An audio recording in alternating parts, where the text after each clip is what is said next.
Welcome back, language explorers.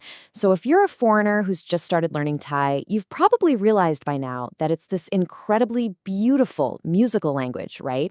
But yeah, it definitely comes with a few unique challenges for beginners. We know exactly how intimidating it can be to start speaking. So, today we've got a fantastic explainer lined up for you.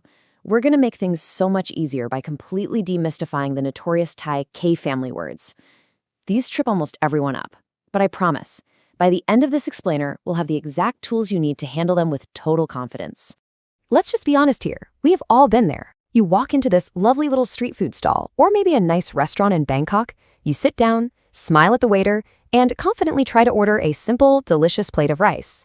But instead of saying, "I'm eating rice," you accidentally announce to the entire table, "I'm eating him." Or arguably worse, "I'm eating a fishy smell." These hilarious and, let's face it, slightly awkward mistranslations are exactly what we're going to fix today. It's totally a rite of passage for every beginner. But you know what? You're not going to be making this mistake anymore. All right, let's get right into the K family trap and how we can unlock the master table. Now, when foreigners start learning Thai, there's this really common assumption that everything is just about the tones, just getting that pitch right. But there's actually a secret second mechanic at play here, and it gets overlooked all the time in early lessons.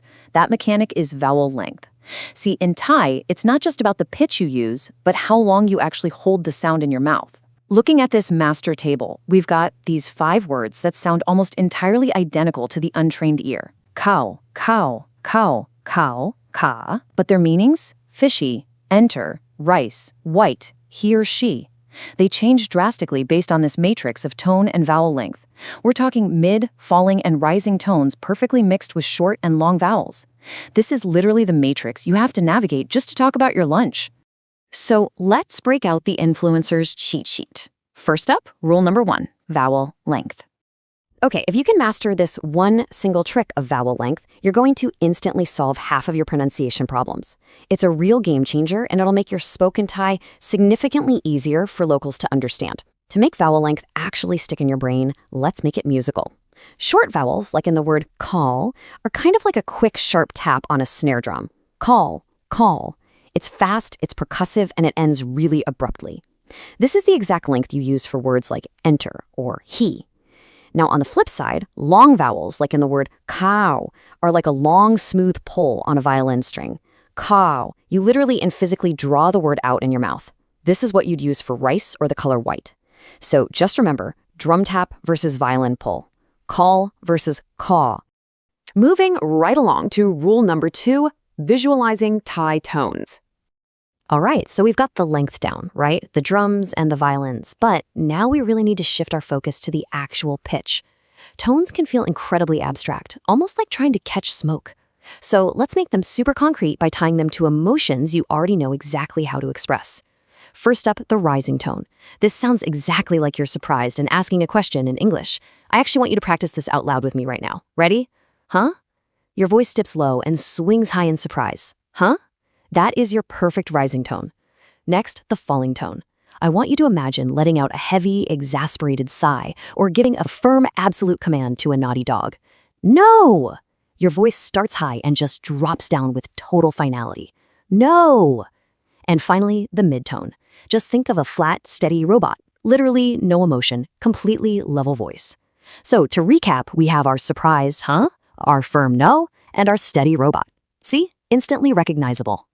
Okay, it's time for the ultimate tongue twister challenge. Let's put your brand new skills to the test. Think of this as a fun, low-stakes game where we combine absolutely everything we just learned. Take this sentence. He eats white rice in a room that smells fishy. In Thai, the phonetic breakdown of that is Khao gin khao khao nai hong ti mi klin khao. Wow, right? Let's slow our pacing way down here and look at the tricky K words hidden in there. First, he, which is call. That's a short drum tap with a surprised huh tone. Call. Next, we have white and rice. White is a long violin pull with a surprised tone. Call. And rice is a long violin pull with a firm no tone. Call. And finally, fishy. That one's a long violin pull with a flat robot voice. Call. So putting that all together, call gin call call nai hong ti mi klin call. Now here's a pro tip. The absolutely crucial point here is that he and white are by far the easiest words to mix up. Why? Well, because they both use that exact same rising tone, that surprised sound we just practiced. To untangle these two hardest words in the twister, you must actively combine the violin trick with the surprise tone. For white, you literally have to drag that sound out much, much longer. He is a quick and white is a long, drawn-out ha. Once you can actually feel that difference in the length of the breath you're using, you've completely unlocked the secret. Let's wrap up with how to sound like a local and a little bit of reassurance. Look, if your head is spinning right now, please don't worry. Thai people are incredibly forgiving, and they rely heavily on context anyway. They 100% know you just want rice. But taking the time to apply these tricks, that's going to earn you huge smiles of appreciation. Which brings us to a final thought for today. What's harder for you, the tones or the vowel length? Take a second to reflect on your own learning journey. You know, tones usually get all the fear and the blame, but holding that vowel out like a violin string takes some real conscious practice. Now that you know exactly how much vowel length completely alters meaning, what other innocent Thai words do you think are hiding in plain sight, just waiting for a quick drum tap or a long violin pull to reveal an entirely different and maybe even embarrassing translation?